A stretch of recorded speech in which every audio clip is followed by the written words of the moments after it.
ഗുരുവായൂരപ്പന്റെ സ്വർണ്ണാഭരണങ്ങൾ മോഷ്ടിക്കാൻ വന്നൊരു കള്ളൻ രാവിലെ അതേ സ്ഥലത്തിരുന്ന് കരഞ്ഞുകൊണ്ട് പ്രാർത്ഥിച്ചു. ആ രാത്രിയിൽ അവൻ എന്താണ് കണ്ടത്? എന്തുകൊണ്ടാണ് അവന്റെ ജീവിതം ഒരൊറ്റ നിമിഷത്തിൽ മാറിയത്? കേരളത്തിന്റെ ഹൃദയത്തിൽ ഭക്തിയും വിശ്വാസവും നിറഞ്ഞ ഒരു സ്ഥലം, ഗുരുവായൂർ ക്ഷേത്രം. ആ ക്ഷേത്രം വെറുമൊരു കെട്ടിടമല്ല, ആയിരങ്ങൾക്ക് പ്രത്യാശയും ആശ്രയവുമാണ്. അവിടെ വസിക്കുന്നത് ബാലകൃഷ്ണന്റെ രൂപത്തിൽ സാക്ഷാൽ ഗുരുവായൂരപ്പൻ. പണ്ടുകാലത്തൊരു കള്ളനുണ്ടായിരുന്നു. അവന്റെ ജീവിതം ദാരിദ്ര്യവും കുറ്റകൃത്യങ്ങളും കൊണ്ട് നിറഞ്ഞതായിരുന്നു. കുട്ടിക്കാലം മുതലുള്ള ദാരിദ്ര്യവും വിശപ്പും അവഗണനയുമാണ് അവനെ ഒരു കള്ളനാക്കി മാറ്റിയത്. ഒരു ദിവസം അവന്റെ കാതിൽ ഗുരുവായൂർ ക്ഷേത്രത്തിൽ അമൂല്യങ്ങളായ സ്വർണ്ണാഭരണങ്ങളുണ്ടെന്ന വാർത്തയെത്തി. അവന്റെ കണ്ണുകൾ തിളങ്ങി. ഇതാണ് എന്റെ അവസരമെന്നവൻ തീരുമാനിച്ചു. ഗുരുവായൂർ ക്ഷേത്രത്തിൽ വിലപിടിപ്പുള്ള ഒരുപാട് മുതലുകളുണ്ട്. ഭഗവാന് കുറെ സ്വർണമുണ്ട്. അതെ, ഒരുപാട് സ്വർണവും മറ്റ് വിലപിടിപ്പുള്ള വസ്തുക്കളുമുണ്ട്. ദിവസങ്ങളോളം അവൻ ക്ഷേത്രം നിരീക്ഷിച്ചു. എവിടെയാണ് കാവൽ കുറവ്? എപ്പോഴാണ് ആളുകൾ കുറയുന്നത്? എങ്ങനെ അകത്ത് കയറാം? എല്ലാം കൃത്യമായി ആസൂത്രണം ചെയ്തു. ലക്ഷ്യമൊന്നു മാത്രം: ഗുരുവായൂരപ്പന്റെ ആഭരണങ്ങൾ മോഷ്ടിക്കുക. ഒരു ഇരുണ്ട രാത്രി, ചന്ദ്രൻ പോലും മേഘങ്ങൾക്കിടയിൽ മറഞ്ഞു. അന്ന് അവൻ ക്ഷേത്ര പരിസരം നിരീക്ഷിച്ചു. സുരക്ഷാ ജീവനക്കാരുടെ കണ്ണു വെട്ടിച്ച് ക്ഷേത്രത്തിനകത്ത് കടക്കാൻ തീരുമാനിച്ചു.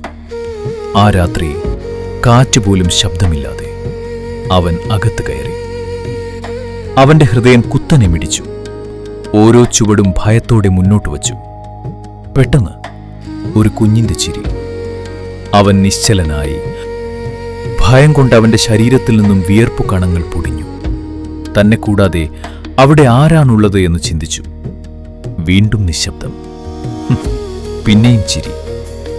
അവൻ തിരിഞ്ഞു നോക്കി. പെട്ടെന്ന് കണ്ണുകളിൽ കരുണയും മുഖത്ത് നൈർമല്യവുമുള്ള അപൂർവ തേജസ്സുള്ള ഒരു ബാലൻ അവന്റെ മുന്നിൽ നിൽക്കുന്നു. അവൻ മനസ്സിലാക്കി, സാക്ഷാൽ ഗുരുവായൂരപ്പൻ തന്നെയത്. ആ ബാലൻ ചിരിച്ചു. ആ ചിരി അവന്റെ ഉള്ളിൽ എന്തോ തകർത്തു. അവൻ പൊട്ടിക്കരഞ്ഞു.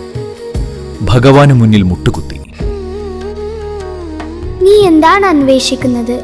സ്വർണം. ആ നിമിഷം കള്ളന്റെ മനസ്സ് മാറി. മോഷണം മറന്നു. ഭയം ഭക്തിയായി മാറി. എന്നെ രക്ഷിക്കണം കണ്ണ.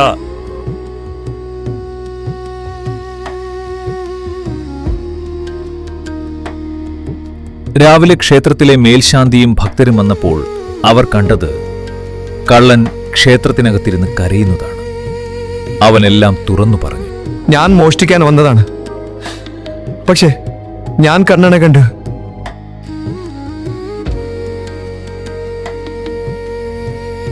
ആ ദിവസം മുതൽ അവന്റെ ജീവിതം മാറി. അവൻ കുറ്റകൃത്യങ്ങൾ ഉപേക്ഷിച്ചു. ഗുരുവായൂരപ്പന്റെ ഒരു ഭക്തനായി ജീവിച്ചു. ഈ കഥ നമുക്ക് നൽകുന്ന സന്ദേശം: ദൈവം നമ്മെ ശിക്ഷിക്കാനല്ല, മാറ്റാനാണ് വരുന്നത്. ഒരു നിമിഷം മതി ജീവിതം മാറാൻ. ഗുരുവായൂരപ്പന്റെ അനുഗ്രഹം എല്ലായ്പ്പോഴും നിങ്ങളോടൊപ്പം ഉണ്ടാകട്ടെ. വീഡിയോ ഇഷ്ടമായാൽ ലൈക്ക് ചെയ്യാനും ഷെയർ ചെയ്യാനും ചാനൽ സബ്സ്ക്രൈബ് ചെയ്യാനും മറക്കല്ലേ.